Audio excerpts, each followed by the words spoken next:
Je vous salue tous dans le nom de notre Seigneur Jésus-Christ. Il est au milieu de nous, il est présent. Nous allons mettre debout pour l'honorer encore et pour honorer la parole qui va nous être délivrée. Car il est la parole. La Bible nous dit qu'au commencement était la parole était avec Dieu, la parole était Dieu. Et tout ce qui a été fait n'a été fait sans elle. Elle était au commencement, elle était la lumière. La lumière qui éclaire les ténèbres. Cette lumière qui éclaire aujourd'hui nos vies. Cette lumière qui éclaire notre destinée. Il est présent au milieu du monde. Il est celui qui nous donne la joie, qui nous donne la paix que le monde ne peut nous donner, lui nous la donne. Parce que nous sommes ses enfants. Nous avons fait le choix de le suivre, de le servir. Nous avons fait le choix de le connaître. C'est pourquoi, oh oui, sa lumière nous illumine encore en ce jour. Illumine encore en ce moment tous ceux qui sont debout, partout dans le monde, en ce moment, en train de célébrer, et qui vont même le célébrer l'après-midi, dans la journée. À chaque instant, oh Dieu, où debout devant ton trône, nous sommes éternels. Nous croyons que tu nous illumines encore en ce jour. Reçois de nous la reconnaissance d'être tout simplement en vie, car c'est une grâce et c'est un privilège. Ce moment où tu permets que nous écoutons ta parole. Nous croyons éternel des armées. Esprit, âme, corps, tu es au contrôle par ton esprit. Et tu vas, Seigneur, parler à nos cœurs que tu as déjà préparés d'avance. C'est pourquoi en ce moment nous te disons merci, car aucun esprit contraire à ta volonté ne peut agir en ce lieu et en ce moment. Et nos esprits sont en ce moment captifs à l'obéissance du Saint-Esprit. Merci pour la révélation, la connaissance, l'intelligence que tu renouvelles en nous, ô Dieu. Nous te disons que nous t'aimons et nous acclamons la présence de Dieu.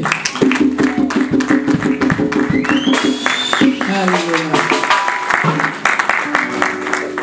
Dimanche passé, nous pouvons prendre place avant de lire la parole de Dieu. Frère Pascal, si tu peux m'aider. Nous avons quelques lectures à faire. Et nous bénissons le Seigneur pour la prédication de dimanche passé. Dimanche passé, nous avons parlé sur la pensée. Et aujourd'hui, Dieu va nous emmener différemment. J'ai béni le Seigneur pour le message que nous avons eu vendredi sur la femme de la perte de sang. Et j'étais contente. À chaque fois, les enfants me voyaient en train de rire et disent « Maman, pourquoi tu ris ?» Non, je riais à cause de ce que je lisais, ce que le Saint-Esprit était en train de me montrer dans la parole de Dieu. Nous allons prendre la parole et nous allons encore continuer selon ce que le Saint-Esprit va nous mettre à cœur. Nous allons revenir sur la définition de la pensée. Nous allons parler de la définition de l'épreuve et nous allons parler sur la définition de la foi selon la parole de Dieu. Donc, avant de commencer à lire la parole de Dieu, nous allons d'abord parler de la définition d'épreuve. J'ai regardé dans mon dictionnaire, donc le même dictionnaire que nous pouvons tous regarder. Épreuve signifie difficulté qui éprouve le courage de quelqu'un, qui provoque chez lui de la souffrance. C'est ça la définition de l'épreuve. Et la définition de la pensée, ce que j'ai pu voir, c'est ensemble des processus par lesquels l'être humain, au contact de la réalité matérielle et sociale, élabore des concepts, les relie entre eux et acquiert de nouvelles connaissances. Ça, c'est sur la pensée. Et sur la pensée, je retiens nouvelles connaissances. Sur épreuve, je retiens souffrance. Alléluia. Vous voyez? Donc, je disais, c'était mardi où je disais, et la foi, quand la définition de la foi, je reviens par rapport à la parole de Dieu qui nous dit, la foi est une ferme assurance des choses qu'on espère et la démonstration de celles qu'on ne voit pas. Alléluia. Et vous allez comprendre pourquoi je prends les trois mots, épreuve, pensée et foi. Parce que sur notre parcours, nous avons besoin de ces trois éléments. Alléluia. Alléluia. Nous sommes ensemble. Nous sommes ensemble. Amen. Nous sommes une église vivante. Amen. Amen. Et alors, dans une église vivante, on vit. Alléluia. Amen. Donc, ton alléluia doit être vivant. Amen. Donc, nous allons partager sur ces trois pensées au fur et à mesure que nous allons avancer ensemble, vous allez comprendre pourquoi j'ai commencé par donner la définition selon ce que j'ai compris de ces trois éléments. Nous sommes dans 1 Corinthiens 6, 19 à 20. Ne savez-vous pas ceci? Votre corps est le temple du Saint-Esprit, qui est en vous, et que vous avez reçu de Dieu. Et vous n'êtes pas à vous-même, car vous avez été rachetés à grand prix.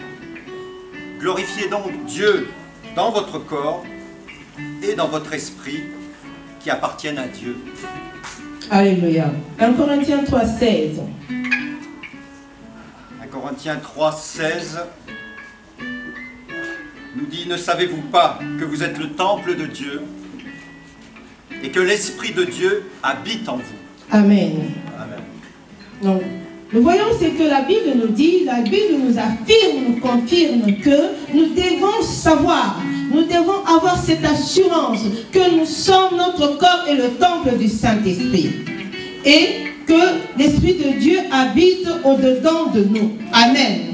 Si l'Esprit de Dieu habite au-dedans de nous, peuple de Dieu, si nous avons l'assurance, nous avons foi et nous sommes fermes dans la présence, comment dire le mot français qui est apte pour moi par rapport à cela, nous avons cette certitude que notre corps est réellement la demeure de Dieu, le temple de Dieu, par la présence du Saint-Esprit, alors notre comportement va être différent de celle qu'elle était hier. Amen. Amen. Notre comportement va être différent de ce comportement que nous avions quand nous étions dans le monde. Ça veut dire, quand nous n'avions pas le Seigneur au-dedans de nous. Alléluia. Nous devons avoir un comportement différent. Nous allons alors, je ne dis pas nous devons, je préfère dire nous allons, parce que c'est ensemble que nous allons arriver à ce niveau-là. Parce que même moi qui prêche, je ne suis pas arrivé. Alléluia. Je suis en train de le désirer. Alléluia. Donc nous devons, et ensemble, nous devons avoir cette certitude que nous ne sommes plus n'importe qui. En nous, il y a quelque chose de spécial. En nous, il y a quelque chose de merveilleux qui est l'Esprit de Dieu. Cet esprit dont je disais la fois passée que c'est le même esprit qui était au commencement. La Bible nous dit dans Genèse, au commencement, quand Dieu va créer le ciel et la terre était vue d'informe. Il y a l'Esprit de Dieu qui était au commencement.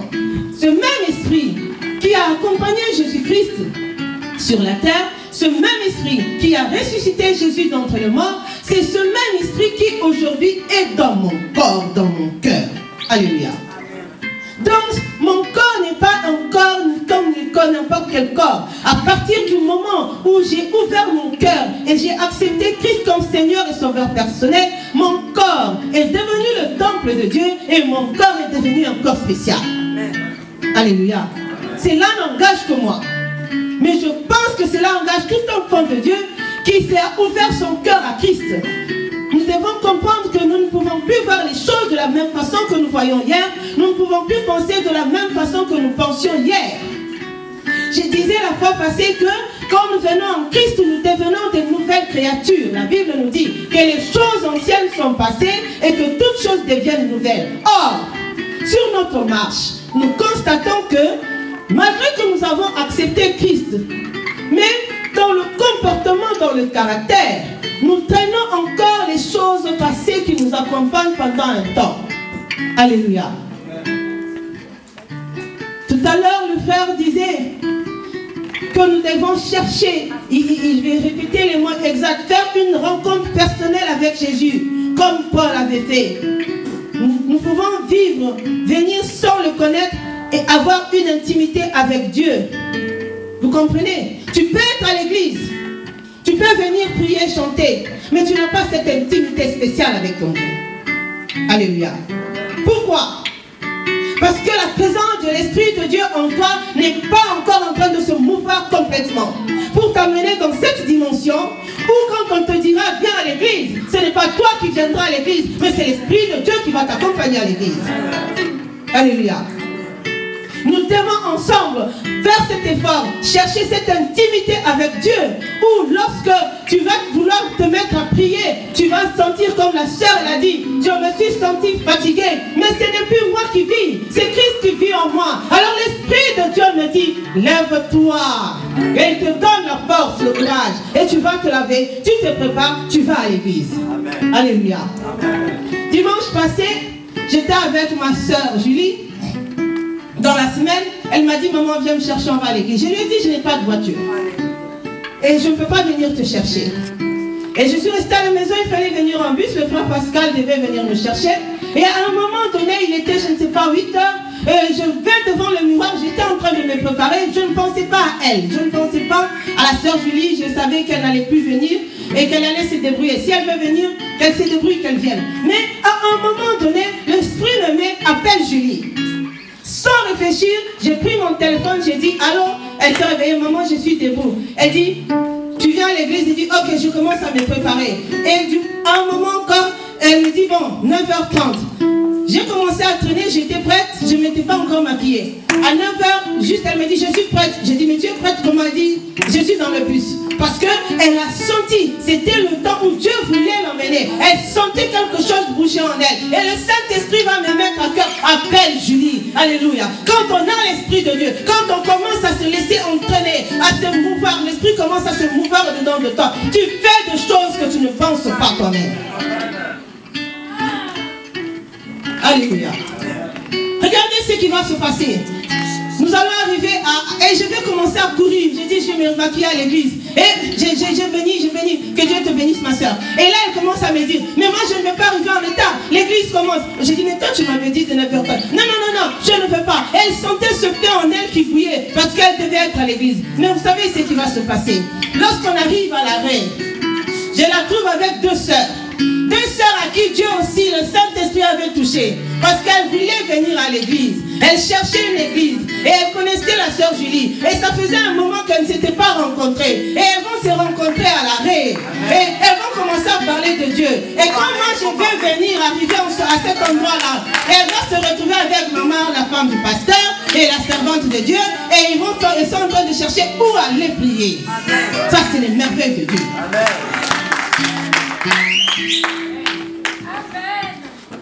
C'est les deux sœurs qui sont venues dimanche. Nous nous sommes rencontrés à l'arrêt. Et la sœur qui dit, la sœur Daniel, moi, la nuit j'ai rêvé, on était 4 femmes, un groupe de femmes, en train de parler du Seigneur, en train de parler. Mais il y avait une femme qui parlait beaucoup. Et à l'arrêt où nous étions, c'était dimanche passé, la sœur Julie ne faisait que parler. Elle me dit, mais tu es cette sœur qui parlait beaucoup dans les rêves. C'est toi. Alléluia. C'était dimanche passé. Lorsque nous entrons, nous cherchons la communion. Lorsque nous cherchons cette intimité avec Dieu, Dieu, le Saint-Esprit au-dedans de nous, commence à nous conduire.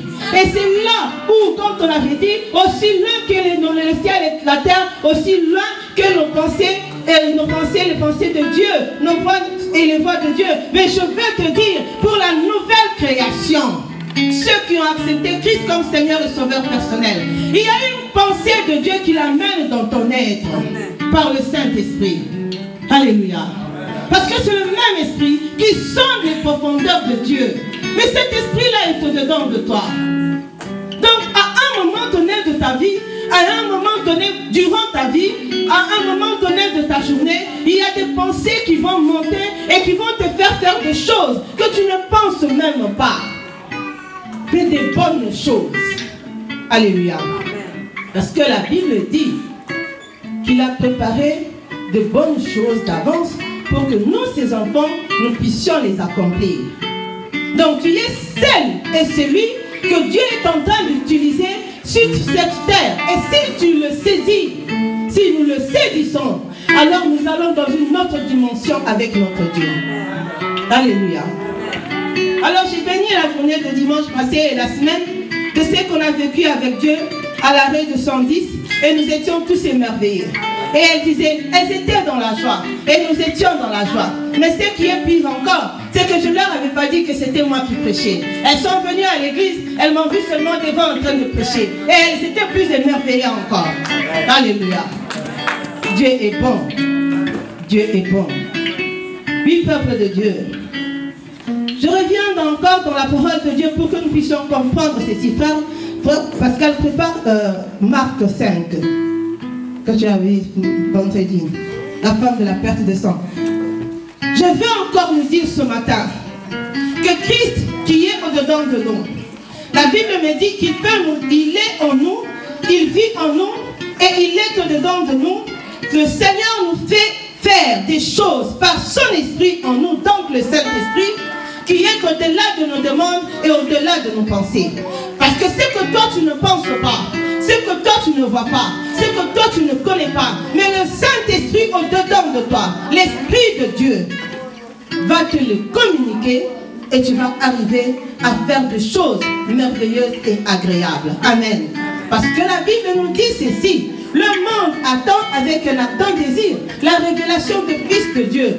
Qui est Fils de Dieu? C'est toi et moi.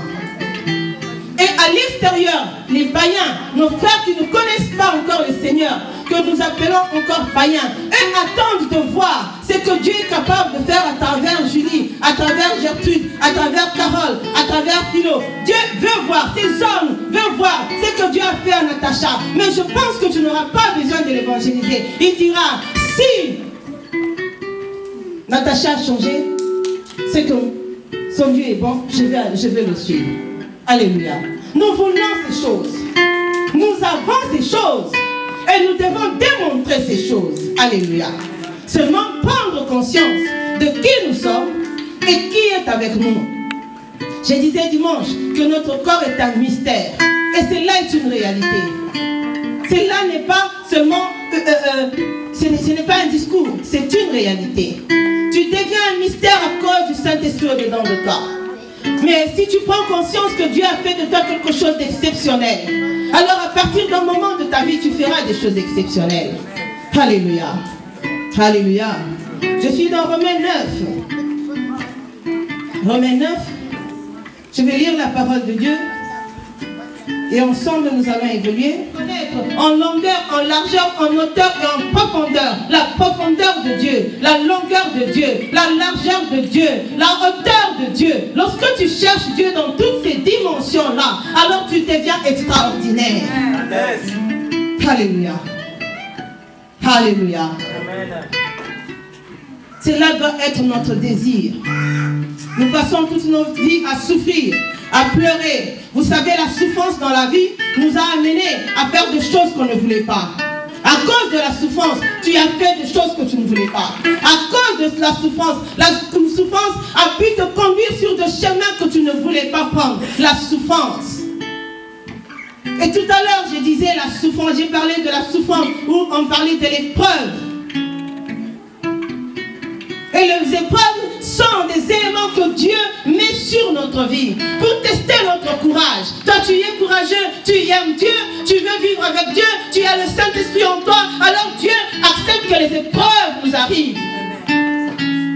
Et lorsque ton courage est testé, ton courage est ébranlé, comme celui de Job. Job aimait Dieu et Job a aimé Dieu. Mais les épreuves, la souffrance n'a pas bousculé la justice, la pensée de Job pour son Dieu. Alléluia. L'épreuve est une chose, la pensée est une chose, et la pensée qui a comme source Christ est une pensée ferme, est une pensée qui ne s'ébranle pas. Alléluia. Donc nous avons Christ, nous avons Jésus-Christ dans nos corps par le Saint-Esprit au-dedans de nous. Donc lorsque la souffrance viendra, le problème viendra, à cause de la présence du Saint-Esprit au-dedans de toi, il va renouveler ton intelligence. Alléluia. Tu verras que devant un problème, au lieu que le problème te fasse faire prendre des chemins comme avant, tu vas à gauche, tu fais n'importe quoi, tu parles n'importe comment, tu n'as plus de maîtrise de soi parce que la douleur elle est là. La douleur elle monte, elle te fait sortir des paroles que tu regrettes après, mais après tu les as déjà fait sortir. La souffrance monte à cause de ce que tu vois. Tu prends un chemin que tu n'avais pas voulu prendre, mais tu l'as déjà pris et tu subis les conséquences. Alléluia. Mais lorsque nous prenons conscience que nous avons Christ en nous, nous sommes les instruments, le temple de Dieu, les instruments que Dieu est en train d'utiliser sur cette terre, en cette saison, pour démontrer sa gloire, pour te montrer sa présence sur la terre. Alors quand le problème arrivera dans ta vie, lorsque tu prends réellement conscience que tu n'es plus n'importe qui, ce n'est pas quand on raconte tout le temps je ne suis pas n'importe qui, mais tu prends conscience. Prendre conscience de ne pas être n'importe qui et dire seulement que je ne suis pas n'importe qui, c'est deux choses différentes. Alléluia. Quand nous prenons conscience, nos vies changent, nos familles changent, nos enfants changent, nos affaires changent. Nous allons dans une autre dimension. Alléluia. Alors devant le problème, ton comportement sera différent. Tu peux bouger le premier jour, tu peux bouger le deuxième jour. Pourquoi? Parce que nous sommes faits de chair et de sang. Ça veut dire les problèmes vont venir, nous allons, comment dire, tutuber. Hein? La chair va réagir. Mais le troisième jour, tu n'as plus le droit de laisser encore ta chair réagir. Le troisième jour, tu te positionnes, tu te calmes, tu prends le problème. Au lieu que le problème te contrôle, tu la maîtrises, tu la canalises et tu la mets de côté. Alléluia. Toi, tu dois maîtriser le problème. Le problème ne peut plus te maîtriser. Car Christ au-dedans de toi, le Saint-Esprit au-dedans de toi, maîtrise ta vie. Donc s'il y a quelque chose qui peut seulement te maîtriser, c'est l'Esprit de Dieu au-dedans de toi. Et quand le problème arrive, les problèmes viendront. Jésus est monté sur la croix. Il a souffert, il a été flagellé, il a même, la Bible dit que le sang, la sueur s'est transformée en grumeaux de sang. Vous voyez, c'est pour dire la dimension de la souffrance. Et à un moment donné, vous savez, dans sa pensée, il va dire, est-ce que tu ne peux pas éloigner de moi cette coupe? Mais il va t'amener par seul que ta volonté s'accomplisse. Ça veut dire la souffrance sera sur notre chemin. Mais la souffrance ne peut plus nous donner un chemin. La souffrance est là pour tout simplement nous donner une connaissance, pour nous encourager. Ce sont des épreuves. Et quand tu souffres, tu traverses cette souffrance, tu traverses cette période, tu acquiers une connaissance. C'est là où je donnais la définition de la pensée. Et moi, je vous ai dit connaissance. Parce que c'est que tu ne savais pas. Là où tu avais fait des erreurs, à cause de la situation que tu vis aujourd'hui ou demain, tu acquiers une connaissance qui va t'empêcher de tomber, de refaire les mêmes erreurs. Ne dit-on pas que les mêmes causes produisent les mêmes effets? C'est ça, hein? Parce que, excusez-moi, je n'ai pas beaucoup étudié. Donc, vous qui avez étudié, vous corrigez. Alléluia. Les mêmes causes produisent les mêmes effets. Mais il faut qu'il y ait des causes pour que je puisse demain produire les mêmes effets. Donc, je vais vivre les causes. Et demain, il n'y aura plus les mêmes effets. Quand les mêmes problèmes viendront demain, je dirai, ça suffit. Alléluia. Amen. Nous devons aller dans cette dimension-là. Écoutez ce que la parole de Dieu nous dit.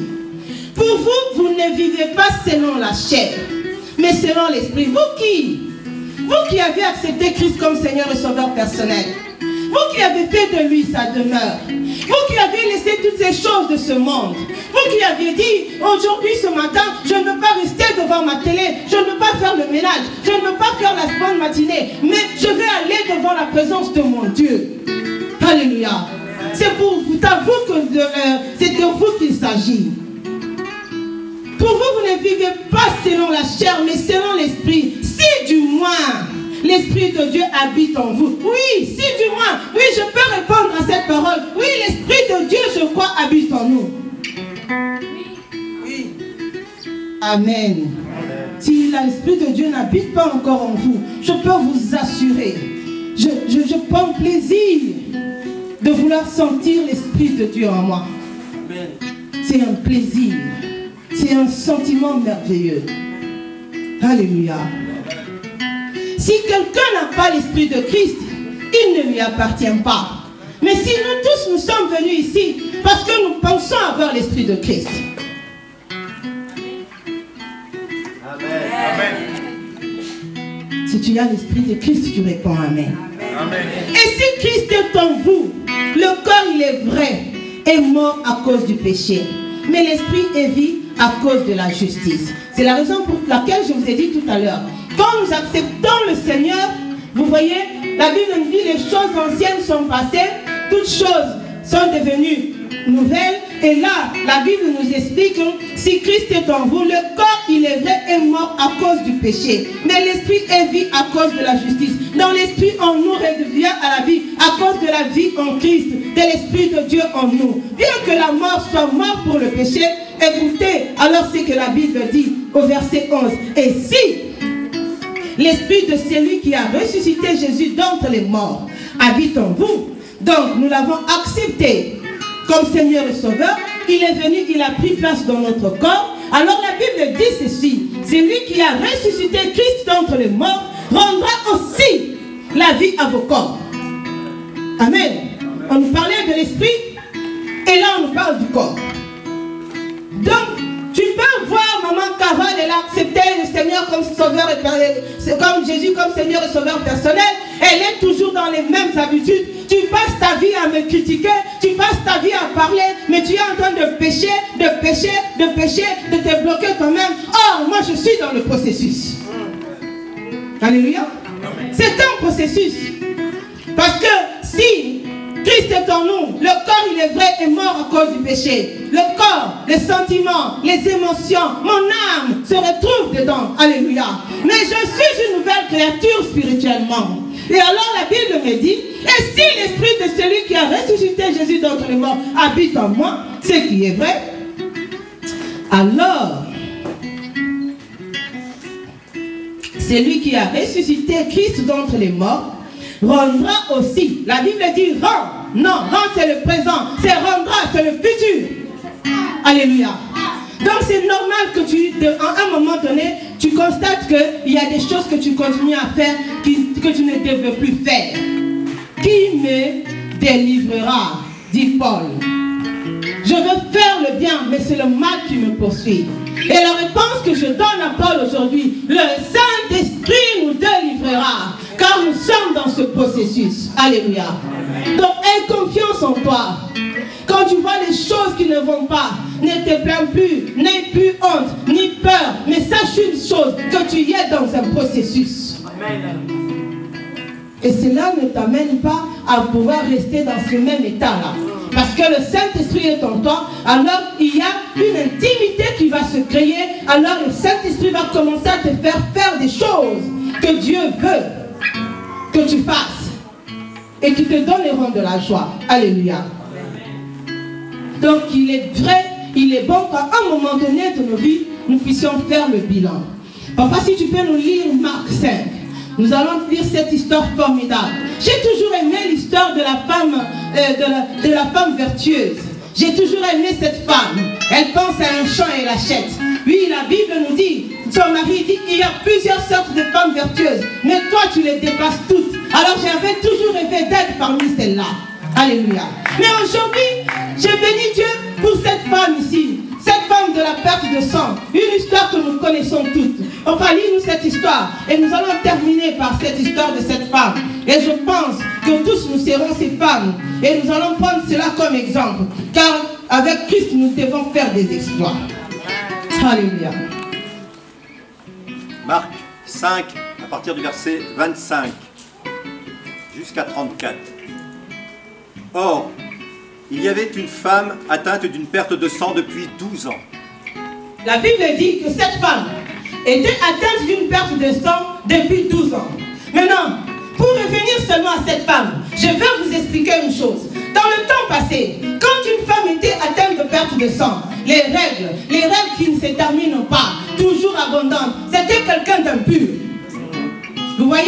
Donc elle était impure. Et quand tu es impur, tu n'as pas le droit d'aller rester avec les autres. On te mettait à part. Jusqu'à ce que quand la période des règles vont se terminer, après tu vas redevenir pur et tu vas revenir dans l'assemblée. Cette femme est restée pendant 12 ans, jour pour jour, heure pour heure, semaine pour semaine, impure. Tu n'es pas peut-être impur, mais tu as un problème qui peut te considérer comme cette femme impure.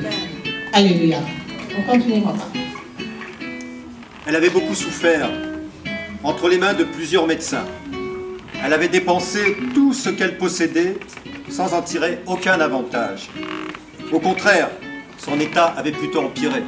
Ça peut être ton cas, ça peut être mon cas. On nous a toujours expliqué l'histoire de cette femme. Qu'elle avait des problèmes, elle a dépensé tout son argent, tout ce qu'elle avait, elle a utilisé son intelligence, elle a utilisé, mais tout ce qu'elle avait comme comme bien pour avoir la bonne santé. Qu'est-ce que tu n'as pas fait pour que ta situation change? Qu'est-ce que tu n'as pas pensé pour que tu passes du stade dans lequel tu es vers un autre stade? Qu'est-ce que tu n'as pas dit? Des fois même l'intelligence, tu ne sais même plus comment réfléchir. Parce que cette situation persiste. Et tu es à bout. Tu peux même venir à l'église, mais tu n'es pas présent.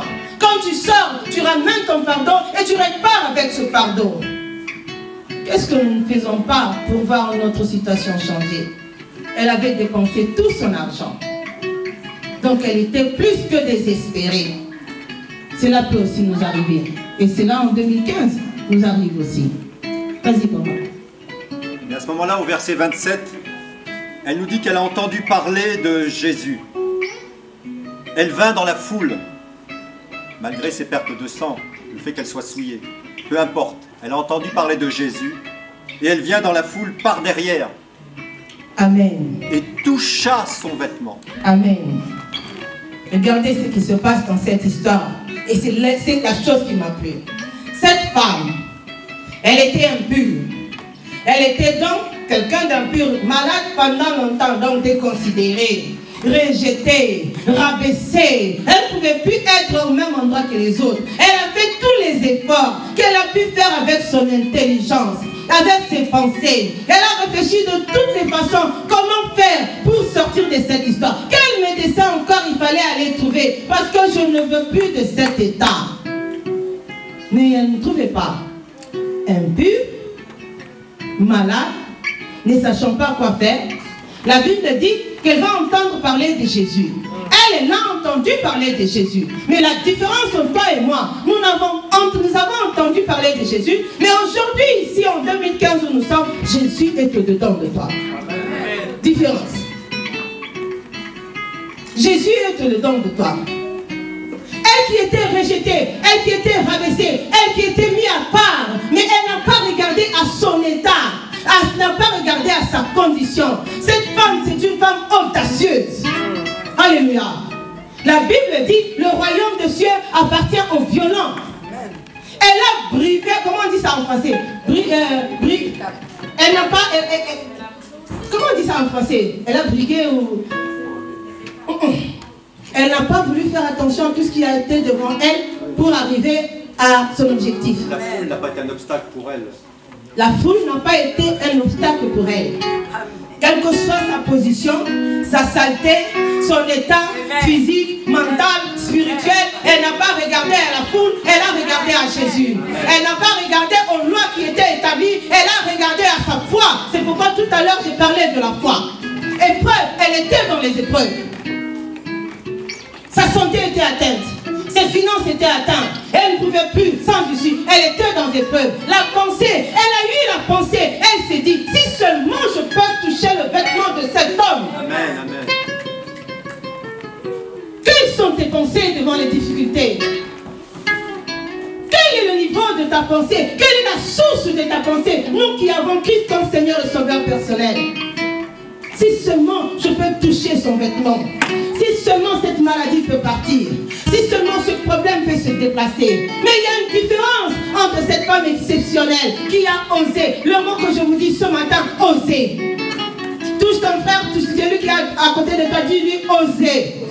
Nous devons oser avec Christ. Amen. J'ai toujours dit, ça veut dire qu'avec Jésus, tu réfléchis, il t'amène dans une bonne pensée. Dieu ne nous amène pas dans les mauvaises pensées. Il va t'amener le Saint-Esprit dans des bonnes pensées pour prendre les risques avec Dieu. Mais avec Dieu, tu feras toujours des exploits. Alléluia. Amen.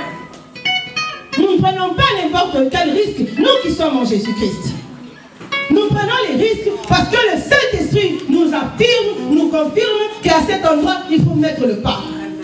Alléluia. Combien de fois tu as osé dans ta vie? Parce que tu te plains.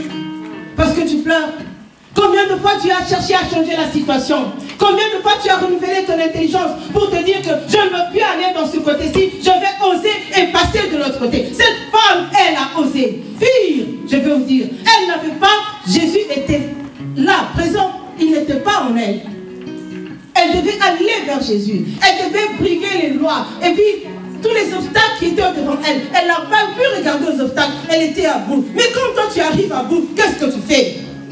Nous sommes en 2015, c'est la même histoire. Alléluia. Si je pouvais seulement toucher son vêtement. Papa, assis-toi. Elle a touché le vêtement de Jésus. Mais regardez ce qui se passe. La Bible dit, en même instant, elle a senti quelque chose. Lis-nous ça, lis-nous ça. Parce qu'on va dire que j'ai raconté. Elle a senti. Cette femme avait senti. Cette femme avait senti. On nous dit des fois les sensations ne sont pas bonnes. Mais quand le Saint-Esprit est dedans de toi, tu dois sentir. Alléluia. J'ai senti qu'il fallait appeler Julie.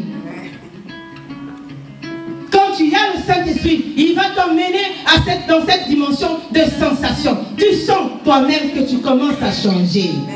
Tu sens toi-même que, bon, là j'étais colérique, je ne suis plus. Vas-y papa.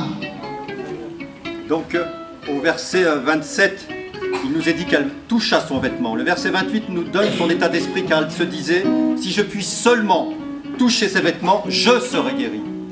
Et au verset 29, au même instant, la perte de sang s'arrêta et elle sentit dans son corps qu'elle était guérie de son mal. Amen. Donc elle l'a senti. Elle a touché Jésus. Au même instant, elle a senti, la perte de sang s'est arrêtée et elle a senti quelque chose changer dans son corps. Nous devons sentir. Je ne peux pas venir te dire, oh pasteur Emmanuel, maintenant tu as changé, sans que toi-même tu sens que tu as changé, il y a un problème. Alléluia. Le changement commence par toi-même, par ton intérieur. Tu le sens. Et après, quand moi je regarde, je vois les œuvres de la sensation que toi tu sens que Dieu t'a commencé à te transformer. Amen, amen, amen. Cette femme, en touchant Jésus, elle a senti. Mais nous ne touchons pas Jésus. Il est au-dedans de nous. Il a fait de notre corps sa demeure. Donc, nous devons avoir des sensations de changement. Amen. Alléluia. Amen. Tu fais les mêmes choses, toujours de la même façon, tu ne changes pas. Si tu fais des efforts, parce que tous nous faisons des efforts, alors pendant le temps où nous faisons des efforts, nous allons commencer à ressentir des sensations de changement. Amen. Quand je tomberai et je me relèverai, j'aurai la sensation du changement qui se passe dedans de moi. Amen. Et le monde qui attend verra. Julie a changé. Amen. Acha a changé. Célie a changé, Guilain a changé, Philo a changé, Maman Carole commence à changer. Vous comprenez? C'est réel, c'est visible, c'est physique. Nous ne pouvons pas toujours rester dans le spirituel. Nous venons nos prières, Seigneur, agis, agis, agis. Toi-même, tu es toujours la même chose. Mais il faut que tu sortes, même si aujourd'hui tu es là, demain tu seras à B, le lendemain à C, jusqu'à ce que tu arriveras à Z. Le temps appartient à Dieu. Mais toi-même, tu dois sentir cette sensation de changement dedans de toi. Alléluia. C'est ce que cette femme a vécu. Et Jésus va dire, qui m'a touché? Était-ce normal que Jésus demande qui m'a touché? Il devait savoir qui le touchait. Parce qu'il était Dieu, il était fils de Dieu, il était Dieu. Mais il y a des prières, il y a des comportements que nous allons avoir avec le Seigneur. Où il va se lever de son trône de gloire pour dire non, je dois agir. Amen. Alléluia. Si longtemps, ou des fois nous voyons que Dieu, les choses ne bougent pas, alors changeons notre mentalité. Amen. Alléluia. Amen. Devant les problèmes que nous avons en face de nous, changeons la façon de penser. Soyez renouvelés, soyez transformés par le renouvellement de l'intelligence. Et mon peuple périt parce qu'il lui manque la connaissance. Lorsque nous cherchons la connaissance qui renouvelle notre intelligence, alors nous changeons de dimension. Alléluia. C'est là le désir ce matin, pour les enfants de la MIPA. Nous voulons voir la main de Dieu. Vendredi, j'ai béni le Seigneur pour le frère Pascal. Il disait, nous voulons voir des miracles. Mais je veux te dire ce matin, quand tu as un miracle, petite qu'elle soit, c'est un miracle que Dieu fait dans ta vie. Et alors bénis le Seigneur, acclame, sois content de ce que Dieu fait dans ta vie. Parce que si dans les petites choses tu ne peux pas le glorifier, comment veux-tu qu'il te donne des grands miracles? Si déjà dans les petits miracles tu les minimises, tu les banalises. Alléluia. Ça peut être un miracle pour toi, c'est quelque chose de normal pour l'autre. Mais cela dépend seulement de la façon dont toi tu considères le problème. Alors ne t'occupe pas de l'autre. Nous n'avons pas les mêmes problèmes. Nous n'avons pas les mêmes visions. Nous n'avons pas les mêmes demandes. Et chacun son chemin. Alléluia. Et chacun sa vision. Oui, nous allons nous mettre debout. Nous allons prier. J'ai appelé le frère Pascal pour nous conduire dans la prière. Nous voulons une intimité avec Dieu. Nous voulons vivre autre chose avec Dieu. Nous voulons la MIPA lorsque nous terminons en 2015 et nous entrons en 2016. Que les hommes et les femmes de la MIPA soient des hommes et des femmes qui ont la sensation de la présence de Dieu en eux et qui vivent la présence de Dieu en eux. Que Dieu nous bénisse. Alléluia.